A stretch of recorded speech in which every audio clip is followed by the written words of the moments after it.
बिस्मिल्लाहिर्रहमानिर्रहीम, अस्सलाम वालेकुम। मैं हूं ईसा नकवी, मेरे साथ अदील सरफराज साहब मौजूद हैं। सुप्रीम कोर्ट ऑफ पाकिस्तान को कवर करते हैं। एक होता है दबाव, हल्का फुल्का दबाव। उस दबाव को कोई भी शख्स जो है वो झेल लेता है, बर्दाश्त कर लेता है। लेकिन जब ये दबाव बढ़ जाता है और शदीद हो जाता है तो फिर आपको वो दबाव चेहरे के ऊपर झलकता हुआ और बातों से छलकता हुआ नज़र आता है। सब ने देखी होगी वो समात 86 मिनट की सुप्रीम कोर्ट ऑफ पाकिस्तान में। आज जो सबसे बड़ी समात थी, उस समात की ज़रा हम करेंगे रिवर्स इंजीनियरिंग, क्योंकि वो जो दबाव है वो कहाँ कहाँ से है। और ना सिर्फ ये कि चेहरे के ऊपर झलकता हुआ नज़र आ रहा है, बल्कि जो जुमले हैं उनकी ख़तरनाकी और उसमें जो तेवर मौजूद हैं वो अब मामले की संगीनी का पता दे रहे हैं। सुप्रीम कोर्ट ऑफ पाकिस्तान में जो कुछ हुआ उसको बिट्स एंड पीसेस में सोशल मीडिया पे कोई क्लिप वायरल हुआ है। अतर मिनल्ला साहब जो गुफ्तगू कर रहे हैं, लेकिन इन टोटलिटी और इन सीक्वेंस ज़रा इसको देखेंगे, क्योंकि अदील सरफराज वहाँ पर मौजूद थे। और वन ऑफ द रिपोर्टर्स जिनको मैं बहुत ट्रस्ट करता हूँ जब अदालती मामलात की बात आती है, क्योंकि ये इनकी एक डायरी है, ये जादुई डायरी जो है ये लेकर फिरते हैं और उसमें हर चीज़ लिखते रहते हैं। तो अदील सरफराज साहब से पूछेंगे कि अब ये जो बात कर दी गई है कि 29 अप्रैल को फुल कोर्ट बैठेगा, लेकिन कितनी वजाहतें थी इसमें, कौन से जुमले थे जो मीडिया के लिए थे, कौन से थे जो हुकूमत के लिए, कौन से खुफिया इदारों के लिए, और कौन से जुमले किसके अपने ही बेंच में बैठे हुए किसी जज के साथ जो है वो एक दबीज़ पैराए का मुकालमा था, एक दूसरे को काउंटर करने की कोशिश की जा रही थी। अदील सरफराज साहब, 6 जजेस का मामला, इस्लामाबाद हाई कोर्ट के 6 जजेस, उनका ख़त, उसके बाद वाली कहानी सबको मालूम है कि पिंग पोंग हुआ। वो पिंग पोंग जो है वो गेंद इधर से उधर, इधर से उधर, इधर से उधर, बिल आखिर सो मोटो लेना पड़ गया। सो मोटो की थी पहली समात, अज खुद नोटिस। काजी साहब थे जाने महफिल, शम्मे महफिल, उनके इर्द गिर्द एक झुरमट बनाकर दीगर जजेस बैठे हुए थे। सामने थे अटॉर्नी जनरल ऑफ पाकिस्तान, और आगाज़ ही कोई लंबा चौड़ा 50-55 मिनट का मोनोलॉग और एक सिंगल पर्सन के साथ कोई हल्की फुल्की मुकालमा। ये क्या था और इसमें वजाहतें कौन कौन सी थीं, ख़तरनाक जुमले कौन कौन से थे? सर, ख़तरनाक जुमलों पर भी आते हैं। पहले अगर हम वजाहतों माहौल बना देना, पहले माहौल ज़रा ये है कि आज सुप्रीम कोर्ट का कमरा अदालत नंबर 1 था। वक्त था 11:36 का, जब कासिद आए और उन्होंने ऐलान किया कि चीफ जस्टिस और जजेस साहिबान तशरीफ़ आवर हो रहे हैं। जजेस साहिबान आए, attorney general of Pakistan Mansoor Usman Awan जो कि ऑलरेडी कमरा अदालत में मौजूद थे, वो रोस्टम पर आकर खड़े हो गए। सही। चीफ जस्टिस ने आते ही सदर सुप्रीम कोर्ट बार एसोसिएशन को भी बुलाया। इससे कबल के सदर सुप्रीम कोर्ट बार एसोसिएशन आते सीनियर कानूनदान हामिद खान साहब रोस्टम पर आ गए, क्योंकि आपको याद होगा गुज़िश्ता रोज़ उन्होंने एक आइनी दरख्वास्त इसी मामले पर दायर की थी और ये कहा था कि सुप्रीम कोर्ट इस मामले को जुडिशल साइड पर देखे और एक जुडिशल कमीशन बनाया सुप्रीम कोर्ट के जजेस पर मुश्तमिल। चीफ जस्टिस ने उन्हें बताया, उन्हें एक छोटा सा लेक्चर दिया कि अब सुप्रीम कोर्ट कैसे चलती है। अब supreme court one man show नहीं है। अब दरअसल सुप्रीम कोर्ट में एक 3 रुकनी कमेटी है जो आइनी दरख्वास्तों को देखती है और उसके बाद डिसाइड करती है। लिहाजा आपका मामला वहाँ जाएगा, उसको देखेंगे और फिर अगर 3 रुकनी कमेटी ने डिसाइड किया तो आपकी दरख्वास्त को सुनेंगे। एतजाज़ एहसन साहब की जानिब से ख्वाजा अहमद हुसैन साहब पेश हुए, जो मिलिट्री कोर्ट्स केस में वकील थे जवाद ख्वाजा के। उन्होंने कहा कि उनकी भी दरख्वास्त है। तो चीफ जस्टिस ने कहा कि अब मैं रिपीट करूं जो मैंने पहले बात की है, लिहाजा आप बैठ जाएं। अगर आपकी दरख्वास्तों को एंटरटेन कर लिया गया तो आपको भी सुन लेंगे। फिर वक्त जो इशू है उस पर बात करेंगे। अटॉर्नी जनरल साहब ज़रा आप सामने आएँ, हमने आपसे कुछ बात करनी है। फिर वहाँ पर अटॉर्नी जनरल साहब ने कहा कि आपकी जानिब से एक एलामिया जारी हुआ। चीफ जस्टिस ने कहा कि आप सबसे पहले वो एलामिया पढ़ें। वो एलामिया है दरअसल उस फुल कोर्ट मीटिंग और चीफ जस्टिस जो एडमिनिस्ट्रेटिव मीटिंग थी, बिल्कुल, जो पहले दिन चीफ जस्टिस पाकिस्तान ने chief justice Islamabad high court को बुलाया, दीगर जजेस को अपने घर पर बुलाया, हाई कोर्ट के 6 जजेस को, चीफ जस्टिस को, उनसे अलग अलग मुलाकात की और फिर अगले रोज़ फुल कोर्ट मीटिंग हुई। फुल कोर्ट मीटिंग के बाद वज़ीर आज़म से मुलाकात हुई। वज़ीर आज़म से मुलाकात के बाद अगले रोज़ फिर मीटिंग हुई। उस मीटिंग के बाद एक एलामिया सुप्रीम कोर्ट ने जारी किया और उसमें एक सफ़े के एलामिया में बताया कि हमने कल से क्या क्या किया है। कमीशन कमीशन जो है वो बनेगा। और बिल्कुल आज उसके ऊपर चीफ जस्टिस पाकिस्तान ने जब अटॉर्नी जनरल से कहा कि आप इसको पढ़ें तो उन्होंने पढ़ दिया। इससे पहले कि उस लेटर की तरफ आए, चीफ जस्टिस ने वकला पर भी अपना गुस्सा उतारा। जो लीगल फ्रेटर्निटी है, जो बार बार एक मुतालबा कर रही थी कि चीफ जस्टिस को जुडिशल साइड पर इस मामले को देखना चाहिए, 184(3) को इन्वोक करना चाहिए, आज खुद नोटिस लेना चाहिए। चीफ जस्टिस ने कहा कि अब नई बात हो रही है कि वकला कह रहे हैं कि सो मोटो लेना चाहिए। और ये उन्होंने एक आप कह सकते हैं कि मजाक उड़ाते हुए एक बात कही थी कि अब वकला का भी ये आप चेक करें लेवल हो चुका है कि वो जजेस साहिबान को कह रहे हैं कि वो 100 मोटो लें, जबकि वकला का काम ये नहीं है। उसके बाद और 300 उन्होंने कहा कि लोगों के नाम से वो खत आ वो गया, बिल्कुल वो बात भी हुई है। लेकिन लेकिन एक मिनट रुक जाएंगे यहाँ पे। जो चीफ साहब ये बात कह रहे हैं कि ये मुतालबा कर रहे हैं, और ज़ाहिर तासुर यही है कि ये नाजायज़ मुतालबा है, हाँ, गलत है। तो जो मुतालबा है वो तो था कि आप जुडिशल साइड पे करें, तो अब जुडिशल साइड पे फिर वो कर क्यों रहे हैं अगर मुतालबा गलत है? ये जो पूरी मैं अब आपको बताने वाला था वजाहत जो आई है, सुप्रीम कोर्ट ने एक तो ये बावर करवाया है कि यहाँ पर सुप्रीम कोर्ट है, इसको अब मछली मंडी ना बनाया जाए। बार कौंसिल को उन्होंने बुलाया, सदर सुप्रीम कोर्ट बार को, और कहा कि आप हमारे नुमाइंदा हैं, वकला के नुमाइंदा हैं दरअसल, तो आपको हम सुनेंगे, आपकी कदर करेंगे, दीगर को भी सुन लेंगे। प्रेस रिलीज़ के ऊपर आए, चीफ जस्टिस ने कहा कि पीर का दिन था, संडे को जब ये ख़त आया तो हमने उसको, क्योंकि उसका नेक्स्ट वर्किंग डे मंडे था, हमने उस पर फुल कोर्ट मीटिंग बुलाई और अपना फिर उन्होंने यहाँ पर वजाहत की, बंदयाल साहब को तनकीद का निशाना बनाया कि देखें 4 साल पहले फुल कोर्ट इजलास हुआ था, मैं चीफ जस्टिस बना तो हमने फुल कोर्ट की मीटिंग बुलाई और हम अहमियत देते हैं अपने इदारे को, अपने तमाम जजेस को, और उनसे मुशावरत के बाद ही तमाम काम करते हैं। और फिर यहाँ पर उन्होंने कहा कि अगर मेरे इदारे पर यानी अदलिया पर हमला होगा तो सबसे पहले मैं आऊँगा, मैं किसी भी सूरत में ये जो मुदाखलत है इसको बर्दाश्त नहीं करूँगा। एडमिनिस्ट्रेटिव साइड की जो आप बात कर रहे हैं, उन्होंने कहा कि इन एडमिनिस्ट्रेटिव साइड पर सरबराह बेशक चीफ जस्टिस ऑफ पाकिस्तान होता है, मगर तमाम जजेस की राय जो है वो जमहूरी असूलों पर हम चलते हुए उनकी राय लेकर चलते हैं।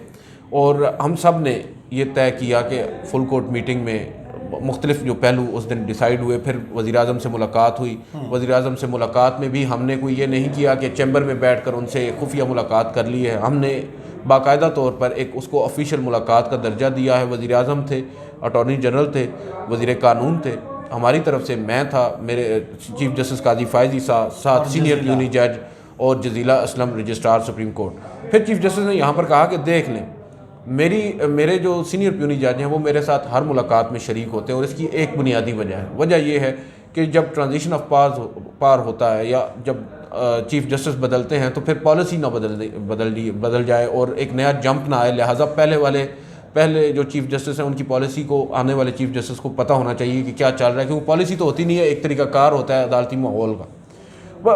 ये सिर्फ और सिर्फ वजाहत है, ये बहुत ज़्यादा वजाहत है सर, अभी तो कुछ भी नहीं है।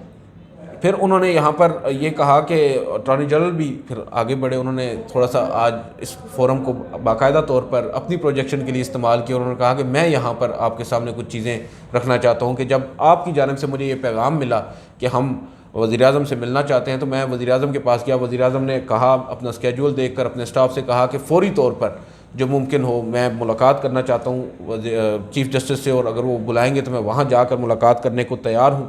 और उसके बाद फिर उन्होंने, यानी कि दोनों तरफ थी आग बराबर लगी हुई। बिल्कुल ऐसे ही यहाँ पर उन्होंने एक और बात की, उन्होंने कहा कि एग्जेक्टिव, मैं वजाहत कर दूँ, अटॉर्नी जनरल ने कहा कि एग्जेक्टिव अपने तौर पर काम नहीं कर रही थी। एग्जेक्टिव को अदलिया ने कहा कि आप आएँ हमारे साथ ये बात करें, और फिर अदलिया ने ही प्रपोज़ किया कि एक कमीशन बनाए। 2 जो जजेस हैं, चीफ जस्टिस ने कहा कि आप बता दें कि वो 2 जजेस के नाम भी हमने आपको दिए थे, नासिरुल मुल्क साहब का नाम था और तसद्दुक़ हुसैन जिलानी साहब का नाम था। अब देखें, तसद्दुक़ हुसैन जिलानी साहब का नाम हमने क्यों दिया, हमें ये नज़र आया कि एक ऐसा जज होना चाहिए, हमने ये सोचा कि जो बेदाग हो, जो अनबायस्ड हो, और जिसका आप कह सकते हैं बेदाग किस्म का करियर हो। तो हमारे जहन में ये 2 नाम आए, और ये क्योंकि काफ़ी अर्सा पहले रिटायर हो चुके हैं, लिहाजा ये सबके लिए एक्सेप्टेबल होंगे। मगर जब उनको नामज़द किया गया तो उनके ऊपर ज़ाती हमले शुरू हो गए, सोशल मीडिया पर उनके ऊपर तनकीद की गई, और काफ़ी गिरी हुई तनकीद जो है वो हुई। और उसके ऊपर मुझे आज भी अफसोस है और मैं शर्मिंदा हूँ उनसे, क्योंकि हमने उन्हें इस उम्र में जो है वो काफ़ी ज़्यादा नहीं, लेकिन उन्होंने जिनके हवाले से काजी साहब ये कह रहे हैं कि उनके ऊपर तनकीद हुई, और ये तो उन्होंने जो अपने छोड़ने की वजह बताई है तसद्दुक़ हुसैन जिलानी साहब ने, वो तो उनके लेटर में लिखी हुई अच्छा, है। मैं यहाँ पर तसद्दुक़ हुसैन जिलानी साहब को भी डिफेंड नहीं करूँगा, क्योंकि उनका भी जो किरदार है सर माज़रत के साथ, वो भी कोई इतना शफाफ नहीं है। अब देखें, आज अटॉर्नी जनरल ने ऑन रिकॉर्ड कमरा अदालत के अंदर खड़े होकर पब्लिक हियरिंग में ये बताया है कि जब सुप्रीम कोर्ट ने उनको कहा, वज़ीर-ए-आज़म को, कि भाई ये 2 जजेस हैं, इनमें से आप किसी एक को सिलेक्ट करें और कमीशन बना दें, जो काबीना की इजलास है उसमें यह तय हो गया कि तसद्दुक़ हुसैन जिलानी साहब के नाम पर इत्तेफाक हो गया, उनसे रब्ता कर लिया गया। जो वज़ीर कानून आज़म नज़ीर तारड़ साहब वो लाहौर उनकी रिहाइशगाह पर गए, उनसे मुलाकात की, उन्हें कन्विंस किया, वो मान गए, उन्होंने रजामंदी का इजहार किया, वो वापस आए, उन्होंने काबीना को बताया, काबीना ने TORs तैयार किए। TORs तैयार करने के बाद वज़ीर आज़म ने फौरी तौर पर कहा कि सबसे पहले आप तसद्दुक़ जिलानी साहब को ये TORs भेजें। तसद्दुक़ जिलानी साहब को TORs भेजे गए। तसद्दुक़ जिलानी साहब ने उन पर किसी भी तरह का कोई एतराज़ नहीं किया, माँ सिवाय एक के। उन्होंने कहा कि इसमें यह चीज़ भी आप अमेंड करें कि अगर कमीशन ये समझे कि इसमें कोई और भी आस्पेक्ट है जिसका जायज़ा लिया जा सकता है तो वो ले सके। तो उस पर वज़ीर कानून ने उनको बताया कि इसमें ऑलरेडी मेंशन्ड है कि अगर आप चाहें तो उस पैराए को भी देख सकते हैं, जिस पर उन्होंने मुकम्मल तौर पर रजामंदी का इजहार कर दिया। और सेक्रेटेरिएट भी सर तय हो गया कि जो सुप्रीम कोर्ट के सामने बिल्डिंग है जहाँ मुशर्रफ साहब का ट्रायल हुआ था, फेडरल शरीयत कोर्ट, वहाँ पर होगा। और जो उनको सपोर्टिंग स्टाफ है वो भी प्रोवाइड करने की बात होगी। असल जो मेरी अपनी असेसमेंट है वो ये है कि एक तो उनको अपने घर से भी काफ़ी प्रेशर था। उनके अपने साहबजादे साकिब जिलानी साहब ने एक ख़त जो जिसकी आप अब बात कर रहे थे 300 से ज़ायद वकला का, उसके ऊपर उनके दूसरे या तीसरे नंबर पे उनका नाम था। और उसके अलावा मेरी जो पर्सनल अंडरस्टैंडिंग है और जो मेरी इन्फॉर्मेशन है उसके मुताबिक जो उनके लीगल उनके करीब कई विज़र्ड्स हैं, कई कानूनी माहिरीन हैं, कई बड़े सीनियर कानूनदान हैं, कई शायद जजेस साहिबान भी हैं जो इस वक्त भी मुख्तलिफ़ अदालतों में मौजूद हैं। उन्होंने भी उनको मशवरा दिया कि आपको इस कंट्रोवर्सी में नहीं उलझना चाहिए और उन्हें कहा कि आप साइड पर हो जाए तो ये मुनासिब होगा। उसमें मुझे पता है आप उनका नाम लेने से क्यों गुरेज कर रहे हैं, लेकिन ठीक है। उसके बाद बात यह है कि अब जस्टिस तसद्दुक़ हुसैन जिलानी साहब ने वो जो ख़त लिखा है वो बिल्कुल ही अनकॉल्ड फॉर था, मगर जो उनके मशवरा देने वाले, क्योंकि मैं ये बता रहा हूँ कि जुडिशल पॉलिटिक्स में तो चीफ जस्टिस ऑफ पाकिस्तान की आईनी समझबूझ के ऊपर सवाल खड़ा कर दिया है। उन्होंने ये कहा है कि आर्टिकल 209 के प्रीव्यू में ही नहीं आता ये मामला इसमें ख़त्म इस्तदाई कुछ और की गई है। आपने कमीशन बना दिया, इसको तो आप सुप्रीम जुडिशल काउंसिल या अदालत के जो हाजिर सर्विस जजेस हैं वो इसके ऊपर जुडिशल साइड के ऊपर इसको देखें। दूसरा उन्होंने ये कह दिया कि ये जो आपने सारा मामला इस कमीशन की तरफ भेज दिया है वो पूरा ही बेसिकली उन्होंने जो सवालिया निशान है वो तो कि जो फुल कोर्ट बैठा हुआ था और ये जो मीटिंग चल रही थी और ये कि कमीशन बना दो, उसी को क्वेश्चन कर दिया था उन्होंने, तो कहीं का नहीं छोड़ा। बिल्कुल ऐसे ही है। और ये बाकायदा तौर पर अब आप देखें ना कि हम चलें एक जानिब जो सुप्रीम कोर्ट का किरदार है उसके ऊपर तो हम तनकीद कर ही रहे हैं, मगर हम दूसरी जानिब एक दूसरी साइड को बिल्कुल क्लीन चिट भी ना दे देना, क्योंकि जुडिशल पॉलिटिक्स है सर और यहाँ पर आपको पता है कि क्या कुछ होता है। तो इस वक्त वो बड़े अरूज पर है। बहरहाल उसके बाद आगे बढ़ते हैं। जो अटॉर्नी जनरल साहब हैं उन्होंने अदालत को ये यकीन दिलाया कि अदलिया की आज़ादी के ऊपर हुकूमत जो है किसी भी किस्म का समझौता नहीं करेगी। आज सुप्रीम कोर्ट ऑफ पाकिस्तान इस मामले पर जो भी डिसाइड करेगी हम मुकम्मल ताउन की यकीन दहानी करवाते हैं। फिर उन्होंने यहाँ पर एक और बात की, उन्होंने कहा कि देखें माजी में कई अदालती फ़ैसले हैं ऐसे वकला तहरीक है जिसके बाद सुप्रीम कोर्ट ऑफ पाकिस्तान या अदलिया की आज़ादी जो है वो बेहतर हुई है, मगर फिर उन्होंने कहा कि इसी अदालत ने JITs बनाई, इसी अदालत ने मॉनिटरिंग जज भी बनाए और इसी अदालत ने क्या कुछ नहीं किया। 2017 से 2021 तक सब कुछ होता रहा, वो हमारे सामने है। वो ऑब्वियसली बात कर रहे हैं पनामा लीक्स केस की, उसके बाद उमर साहब बंदयाल साहब के दौर की, गुलजार साहब के दौर की। और उस पर उन्होंने एक और बात की, उन्होंने कहा कि चीफ़ जस्टिस साहब एक मैं यहाँ पर और बात करना चाहता हूँ, शायद आपको वो ज़्यादा मुनासिब ना लगे मगर मैं करूँगा। चीफ जस्टिस ने कहा कि क्या मैं सीट बेल्ट बांध लूँ, तो उन्होंने कहा कि नहीं, मैं हवाला देना चाह रहा हूँ जब आपको कत्ल की धमकियाँ दी गई, एक मिर्ज़ा, मैं नाम भूल रहा हूँ, उनकी जानिब से इफ्तिखार साहब, उस पर इदारा जाती रद्द अमल क्या था, सुप्रीम कोर्ट का रद्द अमल क्या था, उस पर उन्होंने कहा कि FIR तक नहीं काटी गई। जो अहलियाँ हैं आपकी सरीना ईसा साहब, चीफ जस्टिस ने बहरहाल उनको रोका। उन्होंने कहा कि देखिए अगर मेरी बात आप कर रहे हैं तो इस केस को रहने दें, तो उन्होंने कहा कि मुझे करने दें। फिर उन्होंने कहा कि यहाँ से अतर मिनल्ला साहब ने भी वो थोड़ा सा आगे आता है। उन्होंने कहा कि मिर्ज़ा शहजाद अकबर और फैज़ हमीद साहब फॉर्मर DGISI को नामजद किया आपकी अहलिया ने FIR में, लेकिन आज तक कोई एक्शन नहीं किया उस हुकूमत ने। वो वफाकी हुकूमत की बात कर रहे हैं जब इमरान खान साहब की हुकूमत थी, ये अटॉर्नी जनरल साहब। और जब आपकी हुकूमत का कंडक्ट, वो फिर आगे थोड़ा सा और आगे आए, उन्होंने कहा कि इस मामले के ऊपर जो हमारी अदालत है उसका भी जो किरदार है वो भी इतना अच्छा नहीं रहा और ये चीफ़ जस्टिस काजी फाइसा का मामला है। फिर उन्होंने यहाँ पर एक और बात की, मेरा ख्याल अभी काफ़ी ज़्यादा यहाँ पर लंबा मुकालमा है। मैं इसको लेकर जाऊँगा अतर मिनल्ला साहब की तरफ। अब अतर मिनल्ला साहब ने, क्योंकि ये जो इस वाक़े का जिक्र कर रहे हैं, अतर मिनल्ला साहब ने कहा कि अटॉर्नी जनरल साहब आप ये क्या बात कर रहे हैं, आप यहाँ पर खड़े होकर वफाक के नुमाइंदा होकर इस तरह का स्टेटमेंट दे रहे हैं, जबकि आपको मालूम है कि आप हुकूमत के नुमाइंदा हैं और हुकूमत आपको मालूम है प्रोसिक्यूशन होती है। प्रोसिक्यूशन ने क्या किया है? आपने कोई डायरेक्शंस ली हैं? क्या आप लोगों ने इस केस को आगे चलाने की कोशिश की है? अब तो आपकी हुकूमत थी, आपने क्यों कुछ नहीं किया? उसके बाद उन्होंने कुछ और बातें कहीं। जो जस्टिस अतर मिनल्ला साहब हैं, उन्होंने यहाँ पर काफ़ी बढ़ चढ़ कर आज उनको बताया कि जो अदालती मामलात हैं उनमें मुदाखलत जो है वो आज भी हो रही है। आप बात कर रहे हैं पुरानी, everyone knows what's happening but everyone is pretending that nothing is happening। हर कोई ये तासुर देने की कोशिश कर रहा है कि क्या हो रहा है। वो बिल्कुल जॉली एलएलबी में जो है ना, वो जज जो बैठ के कहता है कि जब पहले दिन मेरे सामने मुकदमा आता है मुझे पता होता है बिल्कुल ऐसे क्या है। बिल्कुल, तो यहाँ पे भी सबको पता है कि क्या हो रहा है, लेकिन एवरीवन इज प्रिटेंडिंग। बिल्कुल ऐसे ही। सियासी इंजीनियरिंग की बात की उन्होंने कि पॉलिटिकल इंजीनियरिंग हो रही है। उन्होंने यहाँ पर कहा है कि जो लेटर है वो ये कह रहा है कि जो कुछ आप कह रहे हैं कि 2017 से 2021 तक होता रहा है वो आज भी जारी है। और ये तासुर भी उन्होंने कहा भरपूर मौजूद है कि ये कोर्ट भी मुलव्वस, बिल्कुल सुप्रीम कोर्ट ऑफ पाकिस्तान भी मुलव्वस है। और दूसरा फिर उन्होंने यहाँ पर एक अंग्रेजी का जुमला कहा कि normalisation of culture of deviance that is what is happening right now.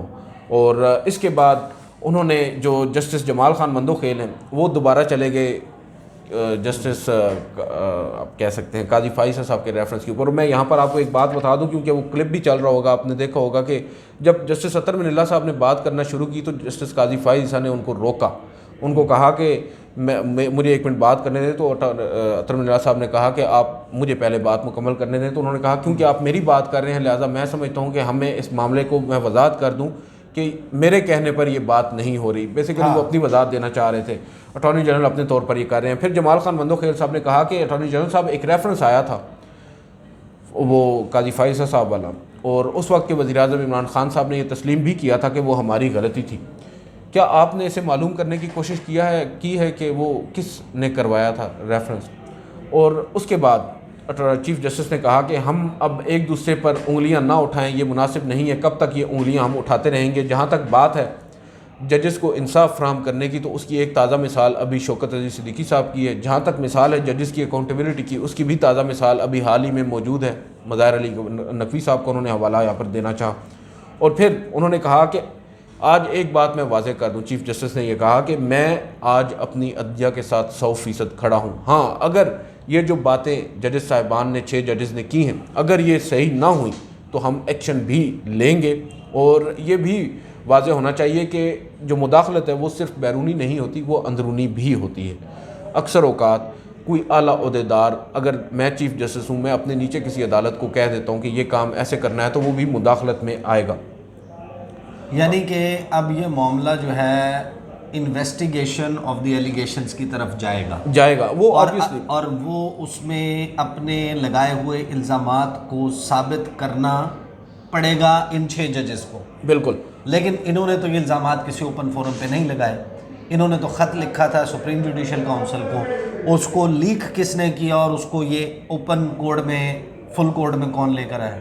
नहीं सवाल नहीं, ये सवाल जहाँ तक है ना वो अभी, यानी अब ये जजेस जो हैं वो तो अपने काउंसिल्स के थ्रू सुप्रीम कोर्ट के सामने पेश होंगे और प्रूव करेंगे कि मेरे हमारे इल्ज़ामात दुरुस्त हैं। वो डिपेंड करता है कि क्या सुप्रीम कोर्ट ऑफ पाकिस्तान ही इसको आगे लेकर चलेगी या सुप्रीम कोर्ट ऑफ पाकिस्तान एक पॉइंट पर जाकर रुक जाएगी और एक जुडिशल कमीशन, इंक्वायरी कमीशन या सुप्रीम कोर्ट के जजेस पर मुश्तमिल कायम कर देगी। ये तो अभी आगे चलकर डिसाइड होगा, क्योंकि तजावीज़ मांगी गई हैं।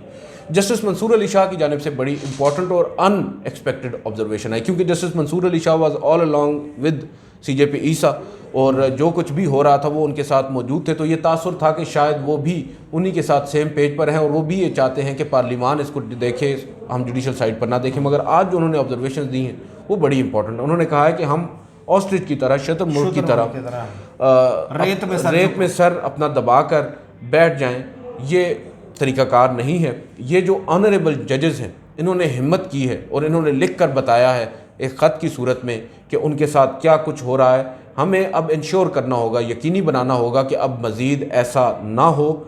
और फिर उन्होंने यहाँ पर कहा कि जब उनके अपने चीफ जस्टिस उनकी बात के ऊपर एक्शन ना लें तो फिर क्या होगा, फिर ऑब्वियसली एक इदारे के तौर पर हमें साहब को कटहरे में ला रहे हैं। बिल्कुल इसके ऊपर उन्होंने कहा, इस्लामाबाद हाई कोर्ट के चीफ जस्टिस, बिल्कुल इसके ऊपर मंसूर अली शाह साहब ने कहा कि हमें अब इंस्टीट्यूशनल रिस्पांस की ज़रूरत है। जो बात हम अब 5 दिनों से कर रहे हैं वो आज जस्टिस मंसूर अली शाह ने ओपन कोर्ट में कही है कि अब हमें एक इदारा जाती रद्द अमल देने की ज़रूरत है। और फिर उन्होंने कहा कि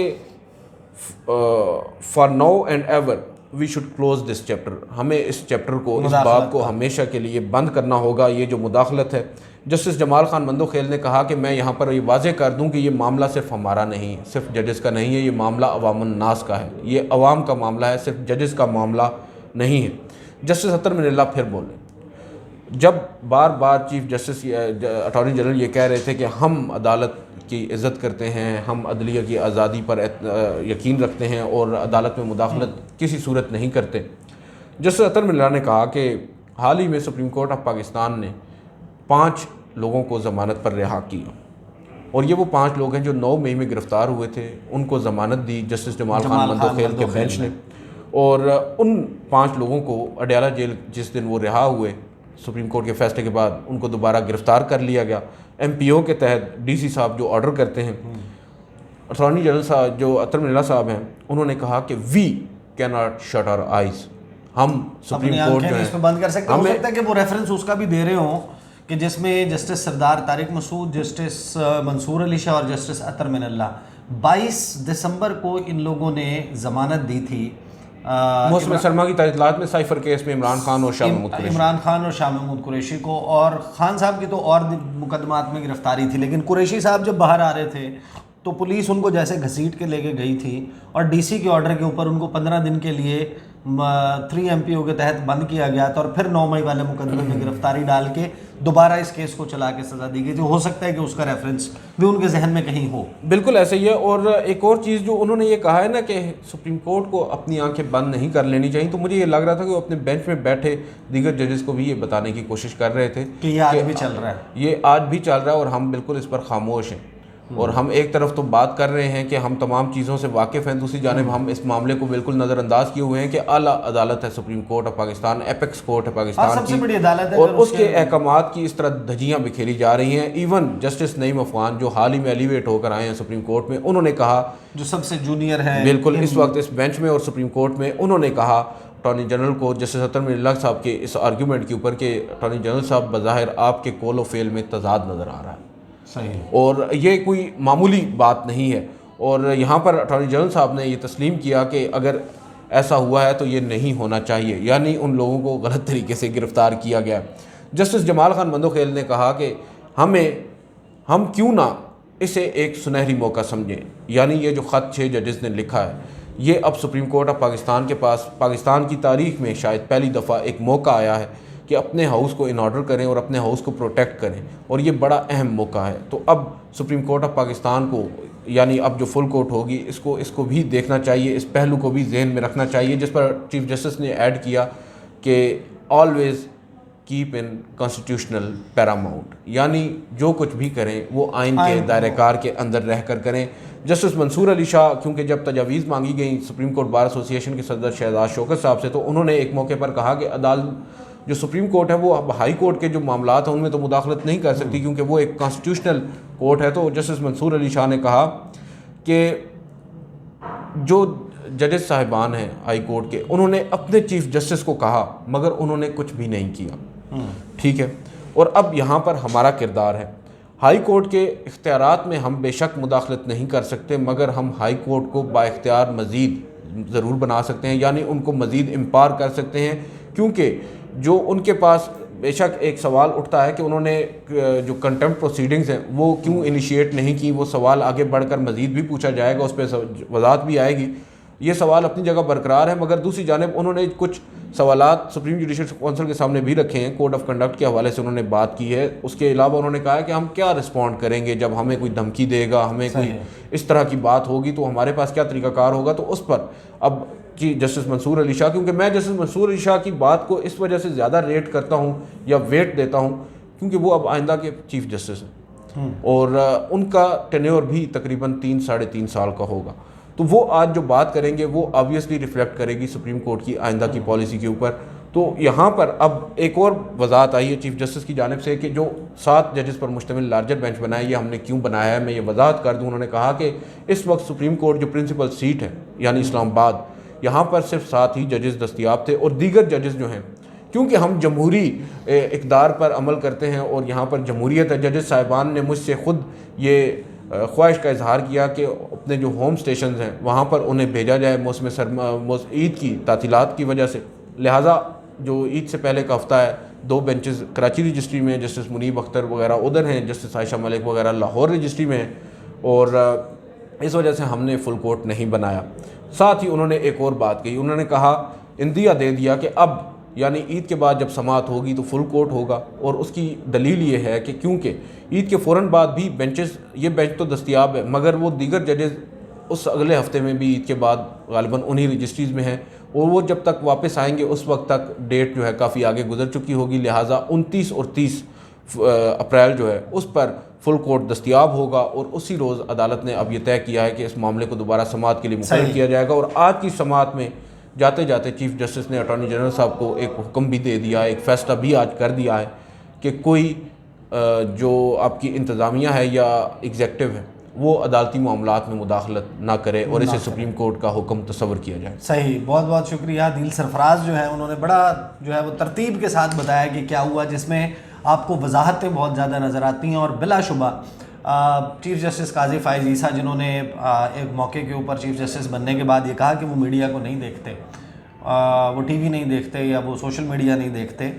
लेकिन तकरीबन हर चीज़ की जो वजाहत है वो कुछ थंबनेल्स की वजाहत, कौन सी खबर कहाँ चली, तो मीडिया तो पहुँचता है, ब्रीफ की सूरत में पहुँचता है, कोई बता देता है या देखते हैं, ये एक अलहदा बहस है। लेकिन ये सब कुछ जो है वो हमने देखा कि दबाव जो है मीडिया का, सोशल मीडिया का वो है और भी इधर उधर से दबाव है और वो शदीद है, झलकता हुआ नज़र आ रहा है। और सुप्रीम कोर्ट की ये अनप्रेसिडेंटेड किस्म की जो है वो समाअत थी और इस मामले के वो जो है वो फॉलो करेंगे टिल दी एंड। और अदील सरफराज तो बड़ा रेगुलरली सुप्रीम कोर्ट की मामलात देखते रहते हैं, मेरी अक्सर इनकी जो वीडियो होती है मेरी कम्युनिटी पे भी मौजूद होती है, वो भी ज़रा फॉलो किया कीजिए। तो अब तक के लिए इतना ही, इजाज़त दीजिए, अल्लाह हाफिज़।